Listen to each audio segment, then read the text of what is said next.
नमस्कार विद्यार्थी मित्रांनो, आपल्या सर्वांचं सहर्ष स्वागत आहे GK24 मराठी या एज्युकेशनल चॅनलमध्ये.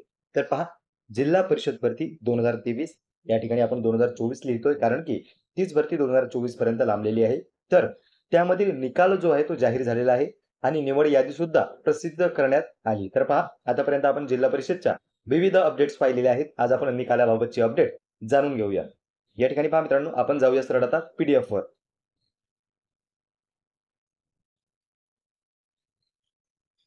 इथे तुम्ही पाहू शकता, सातारा जिल्हा परिषद सरळ सेवा भरती 2023 संवर्ग आहे कनिष्ठ सहाय्यक आणि अंतरिम निवड यादी.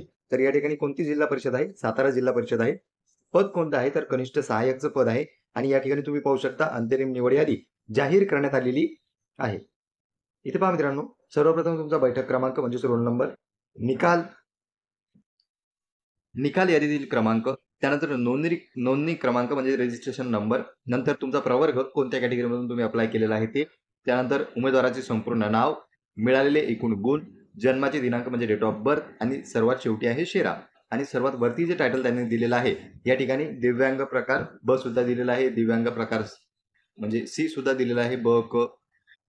त्यानंतर पहा, इथे दिलेलं आहे सर्वसाधारण गटासाठी सर्वसाधारण गटाची सुद्धा यादी प्रसिद्ध करण्यात आली. नाव, तुमची कॅटेगरी, नोंदणी क्रमांक, निकालातील क्रमांक, बैठक क्रमांक, मिळालेले गुण, जन्मदिनांक आणि सर्वात शेवटी शेरा. तर पहा मित्रांनो, ही आहे संपूर्ण यादी.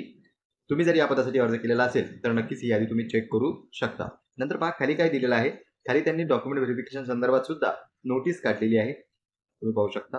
सर्वात खाली जर आपण आलो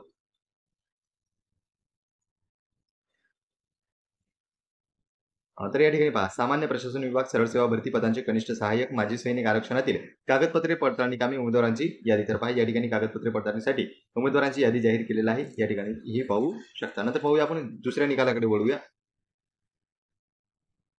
तर पहा मित्रांनो, हा जो आहे हा जिल्हा परिषदचा निकाल नसून हा कृषी सेवकचा निकाल लागलेला आहे आणि या ठिकाणी तुम्ही पाहू शकता नॉन पेसामध्ये हे क्षेत्र आहे.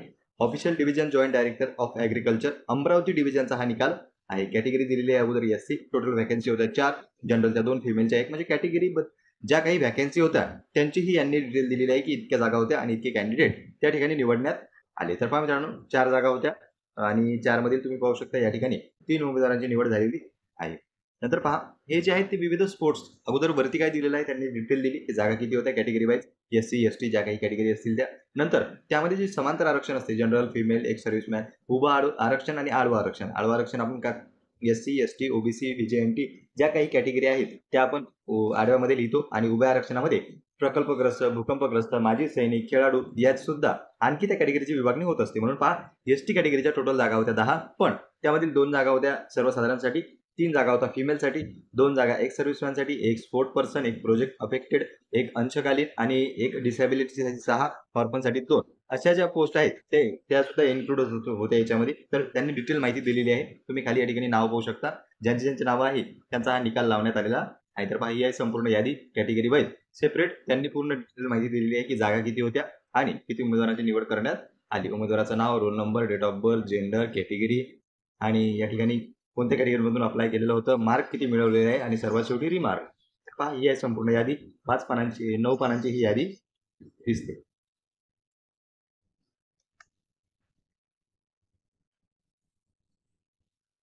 तर पहा मित्रांनो, जर तुम्ही कृषी सेवकसाठी अर्ज भरलेला असेल तर अमरावतीचा निकाल जो आहे तो लागलेला आहे आणि बाकी इतर जे निकाल लागलेले आहेत ते आपण टेलिग्राम ग्रुपला त्याच्याबद्दल माहिती दिलीच होती. आणखी ज्या काही अपडेट येतील त्या सुद्धा टेलिग्राम ग्रुपवर दिल्या जातील. तर या व्हिडिओमध्ये आपण थांबूया. तुमचे काही प्रश्न असतील जिल्हा परिषद संदर्भात बिंदासपणे तुम्ही ते कमेंट सेक्शनमध्ये कमेंट करू शकता.